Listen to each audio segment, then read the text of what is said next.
Wow! 到路香港，我再意識 Okay, class, nakapag-ready na ba kayo ng sarili nyong isosolve na problem? Sinabi ko na sa inyo yan nung last meeting natin na sa Blackboard nyo isosolve yan para ma-share sa inyo mga kaklase.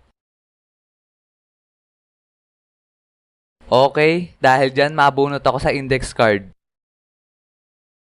Rio, ma'am, present, never absent. Nandyan ka na pala. Meron ka na bang isosolve na problem? Yes, ma'am. Ngayon ko lang nakita yan ah. Okay, sige, simulan mo na. Eto ma'am, I. 5 plus 5, 10. Eto ma'am, VE.